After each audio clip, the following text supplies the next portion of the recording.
Okay आज हम बात करेंगे जो टाइट्रेशन कर्व की ही बात कर रहे हैं, that is acid based titration. Acid based titration में टाइट्रेशन कर्व इसकी मैंने डेफिनेशन बता दी है, आप लोगों को डेफिनेशन आनी चाहिए। ओके अब बात करते हैं strong acid and weak base. Strong acid and weak base का एग्जांपल ले रहे हैं अपन। कौन सा? स्ट्रॉन्ग एसिड तो हो गया यहाँ पे HCl और वीक बेस हो गया अमोनिया सॉल्यूशन। ध्यान देना, वैसे अमोनिया क्या होता है, अमोनिया गैस फॉर्म में होता है, लेकिन जो अमोनिया सॉल्यूशन होता है वो अमोनिया सॉल्यूशन जनरली अमोनिया क्या होता है, वाटर में डिसॉल्व करके बनाया जाता है। वाटर में डिसॉल्व करके बनाया जाता है तो इस तरह से NH4OH, मतलब अमोनिया सॉल्यूशन जो होगा उसमें वास्तव में क्या होगा, NH4OH होगा। ओके तो इस तरह से इसको ध्यान में रखिएगा। अब हम बात करेंगे यहीं पे इसकी टाइट्रेशन की बात कर रहे हैं। टाइट्रेशन में देखना ऊपर जो टाइट्रेंट है हम अमोनिया सॉल्यूशन ले रखा है। अमोनिया सॉल्यूशन का मतलब उसमें क्या है, अमोनियम हाइड्रोक्साइड है, इसको हम अमोनियम हाइड्रोक्साइड बोलते हैं। और यहाँ पे जो कॉनिकल में लिया है दैट इज HCl, दैट ये वाला है आपका स्ट्रॉन्ग एसिड जिसको हमने बोला स्ट्रॉन्ग एसिड, और ये अमोनिया सॉल्यूशन आपका वीक बेस है। ओके वीक बेस है तो ये आपका एग्जांपल हो गया जिसको हम एनालाइट बोल रहे हैं। ध्यान देना हम ना जो जैसा कि टाइट्रेशन कर डाल रहे हैं तो क्या बोल रहे हैं, NH4OH का हम सॉल्यूशन ले, ये वाला वॉल्यूम रहेगा इसका, और यहाँ पीएच इसकी बात कर रहे हैं, इसके पीएच की बात करेंगे तो पीएच होगा इधर। तो देखिएगा यहाँ जैसे एसिड है, जो एसिड में बेस डालूंगा धीरे धीरे तो पीएच इंक्रीज होगा। एसिड में धीरे धीरे पीएच NH4OH डालूंगा तो धीरे धीरे क्या होगा, पीएच इंक्रीज होगा। तो देखना यही सिचुएशन में आपको बता रहा हूँ। सिचुएशन में देखना मैंने लिखा है public condition in the analyte solution. हम इस एनालाइट सॉल्यूशन की बात कर रहे हैं। इस एनालाइट सॉल्यूशन में क्या कंडीशन होगी, सबसे पहले सिचुएशन लिए इनिशियल कंडीशन। इनिशियल कंडीशन का मतलब ये है no addition of ammonia solution. इसका मतलब हम यहाँ पे सिंपली सी क्या है, HCl है और साथ में हम कह सकते हैं वाटर मॉलिक्यूल है, HCl का वाटर में सॉल्यूशन है। क्लियर? तो ये HCl जैसा आपको पता है कि स्ट्रॉन्ग एसिड है, स्ट्रॉन्ग एसिड है तो H प्लस आयन और Cl माइनस होगा जो कंप्लीट आयोनाइजेशन करेगा। कंप्लीट आयोनाइजेशन होगा तो ध्यान देना स्ट्रॉन्ग एसिड है इसीलिए इसका पीएच बहुत कम होगा, नियर अबाउट 1 के आसपास रहेगा। इसीलिए हमने यहाँ पे ये वाली शुरुआत नीचे से की है, 0 के आसपास से हमने इसकी शुरुआत की है। क्लियर? 0 से लगभग शुरुआत की है क्योंकि स्ट्रॉन्ग एसिड है, हम बात कर रहे हैं इसके सॉल्यूशन की।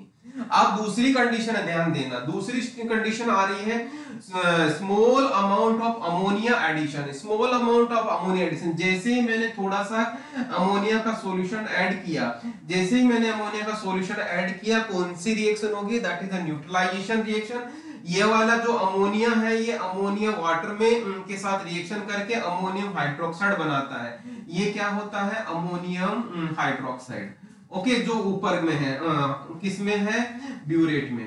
ठीक है ये अमोनियम हाइड्रोक्साइड हो गया। अब ये अमोनियम हाइड्रोक्साइड स्ट्रॉन्ग HCl के साथ रिएक्शन करेगा, अमोनियम क्लोराइड बन गया, that is salt form and water बन गया। क्लियर? तो यहाँ पे ध्यान देना हमने यहाँ पे शुरुआत किया न्यूट्रलाइजेशन रिएक्शन स्टार्ट्स, मतलब धीरे धीरे धीरे धीरे जितना HCl था वो कंज्यूम होना स्टार्ट हो गया। तो क्या हो रहा है, धीरे धीरे धीरे धीरे बिल्कुल धीरे धीरे पीएच इंक्रीज होगा, बिल्कुल धीरे धीरे पीएच इंक्रीज होगा। ध्यान रहे जो हम ऊपर से ऐड कर रहे हैं वो वीक है इसलिए उसका इफेक्ट आना थोड़ा सा धीरे धीरे लगेगा। धीरे धीरे इफेक्ट आ रहा है इसका मतलब पीएच हल्की हल्की धीरे धीरे इंक्रीज होगी। क्लियर? एट द फिर नेक्स्ट बात करूं थर्ड स्टेज में at the equivalence point. Equivalence point का मतलब ये है कि जितना यहाँ पे HCl है वो पूरा का पूरा as such complete न्यूट्रलाइज हो गया by mean of ammonium hydroxide. What will happen? Ammonium hydroxide की रिएक्शन HCl के साथ हो रहा है, अमोनियम क्लोराइड और वाटर बन रहा है तो कंप्लीट न्यूट्रलाइजेशन हो रहा है। कंप्लीट न्यूट्रलाइजेशन के टाइम पे यहां इसका मतलब ध्यान देना कंप्लीट न्यूट्रलाइजेशन इमीडिएटली होता है और वो इक्विवेलेंस पॉइंट को क्रॉस करते हुए ऊपर की तरफ पहुंच जाता है। ये इक्विवेलेंस पॉइंट का मतलब ये है कि again I am repeating, HCl complete neutralise हो गया। जैसे सपोज हमने एक ड्रॉप डाली, उसका सपोज एक ड्रॉप का 3/4 पार्ट तो क्या वो यूटिलाइज हो गया किसमें, एक इसका न्यूट्रलाइजेशन में, लेकिन यहाँ पे 1/4 पार्ट बच गया जो रिमेनिंग है वो कहां जाएगा, एंड पॉइंट के टाइम पे। एंड पॉइंट में ये वाला पार्ट करेगा, ये वाला पार्ट कौन सा होगा, जिसमें अब यहाँ पे जैसे इक्विवेलेंस पॉइंट आता है उसके बाद में HCl नहीं बचा। इसका मतलब no HCl present in analyte solution. Okay, मतलब एनालाइट सॉल्यूशन में HCl नहीं है, तो क्या होगा, अब हम क्या ऐड हुआ, 1/4 पार्ट ऑफ 1 ड्रॉप क्या हुआ, अमोनियम हाइड्रोक्साइड आयोनाइज होगा। बट हमें पता है कि अमोनियम हाइड्रोक्साइड क्या है, वीक बेस है, इसीलिए क्या है, उसका पार्शियल आयोनाइजेशन होगा, तो उसका जो पीएच है वो ज्यादा नहीं बढ़ेगा, थोड़ा ही बढ़ेगा। ज्यादा नहीं बढ़ने का मतलब 14 के पास में नहीं जाएगा, 10-11 के आसपास ही पीएच उसका रहेगा।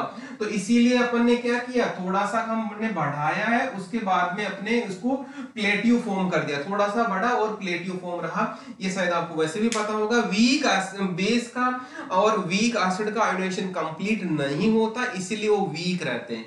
This is all about what strong acid weak base का टाइट्रेशन कर्व, जिसमें आपको एग्जाम में आता है। तो ये डायग्राम बनाना है, आपको ग्राफ बनाना है। ग्राफ को आपको क्या करना है, यहाँ पे यदि मैं और अच्छे से बताऊं तो यहाँ पे मैं पॉइंट्स और बता देता हूं। ये वाली स्टेप फर्स्ट है, ये स्टेप फर्स्ट है, ये स्टेप सेकंड है, ये स्टेप थर्ड है और ये स्टेप फोर्थ है। ये वाली स्टेप्स को मैंने यहाँ पे कंप्लीट डिस्कशन कर लिया है।